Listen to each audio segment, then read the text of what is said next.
Tonight, we're going to be talking about werewolves. So grab something to drink, settle in, and let's get to it.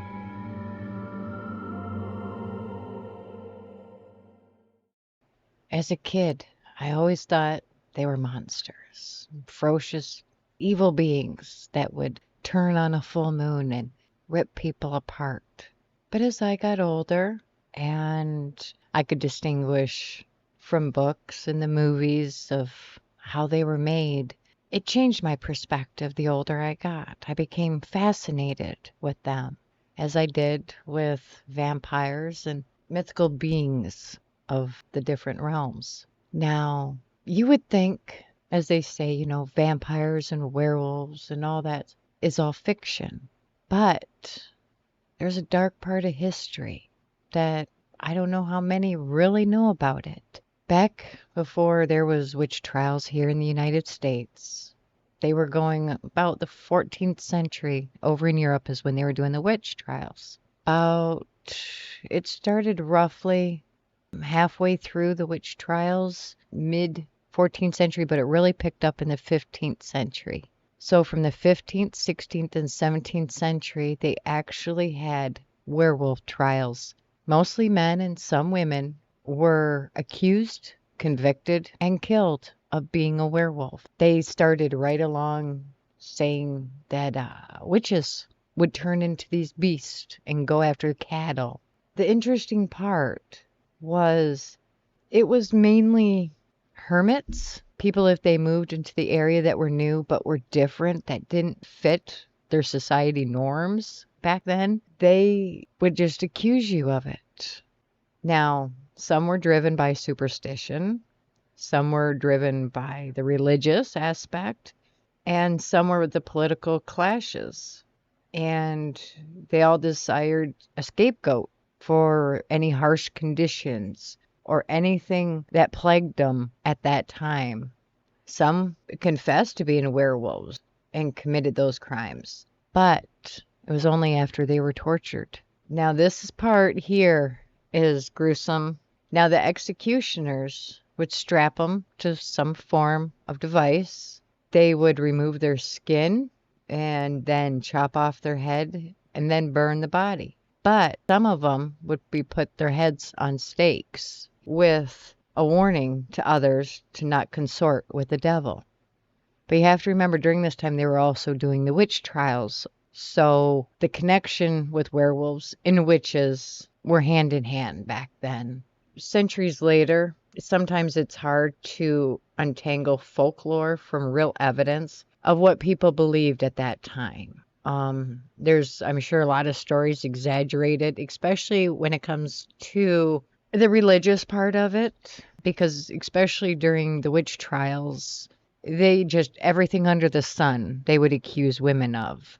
But what's interesting is with werewolves, they mainly accuse the men of doing these. And there's conflicting reports with different scholars, historians, of what they can actually find. But it's been documented that over in France, some scholar would report that they found that there was over 30,000 were executed in France alone between 1520 and 1630. Some believe that there was only did not exceed several hundred.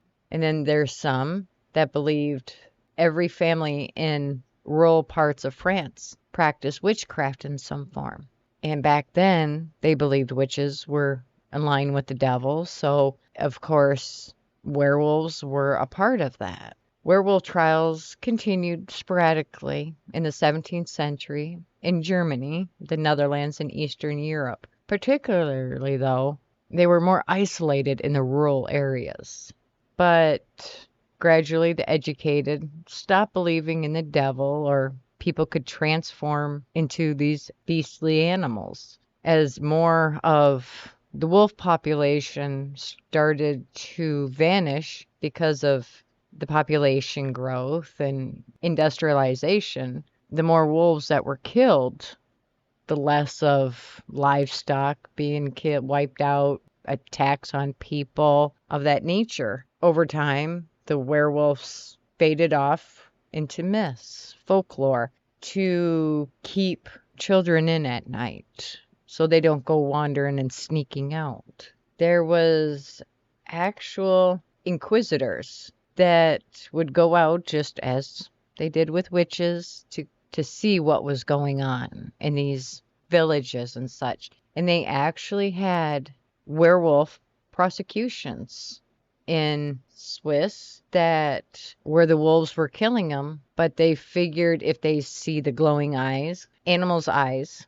if the light hits it just right, how they have that reflective lens. Well, back then we know they didn't know this for the most part. And so with torches, as that was their means of light, with wolves coming up out of the woods, they would see this beast. You would hear the howls. The moon was out. From that, over time, especially the superstition, word travels. The myths began and the folk tales and such. Now, I know that there are different tales such as skinwalkers, to where they can change forms from human to wolf or human to coyote and back and forth. There's a lot of, over in here in America, the indigenous different tribes believe in that stuff. Back then in the mid 14th century all the way to the mid 17th century, people actually believed in werewolves.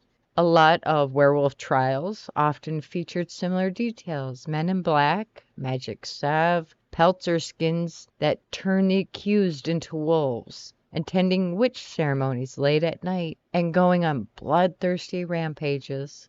Eyewitnesses would testify seeing huge glowing eyes and long pointed teeth, and beasts running with superhuman speed. Because of the witch trials, the church was in on it and would tell the citizens to assemble with arm up with clubs, pikes, other gadgets to hunt down the named werewolves where they might find them, catch them, shoot them, or kill them. Now, there's also some that these doctors would say that they were mad, that they had some form of depression, some illness that would accommodate with for their skin tone if it was different, if their teeth had that yellowish rotting hue to it, or if their eyes were bloodshot. Some doctors believed that werewolves, that these people made pacts with the devil to turn into a werewolf. A patrol in the eastern French town of St. Claude, they tracked down this guy, Giles Gardner, an immigrant living in poverty in the forest, and accused him of mutilating children near Dole in 1573. After a lengthy time of torture, he confessed to killing 4 children and feeding their bodies to his family on a Friday, which, given the church's belief against eating meat on Fridays, he was burned at the stake, despite some doubts that he have physically traveled 60 kilometers away from where the missing children had lived. It seemed like a reoccurring thing back then, that with the witches, werewolves, they would torture these people. And I'm sure it was the most gruesome form of torture that was unfathomable of what these people went through. To stop the pain was to confess. And once they confessed, the pain stopped, but then they were killed. There were some that didn't confess, and the torture was so great it ended up killing them anyway. So there are so many things that are unseen in this world. You figure we see things with our eyes every day, but there are unseen things that are around us at all times. So next time you're out and you're going for a walk in the woods, or you are just taking a walk even down the street, pay attention to what's around you, because you never know what's there, because the unseen can usually be seen. That's it for tonight, for the brief history of werewolves. And next week I will be talking about vampires and everything that deals with them. What is a vampire? Is there real vampires? Vlad the Impaler? So tune in next week for all things vampire.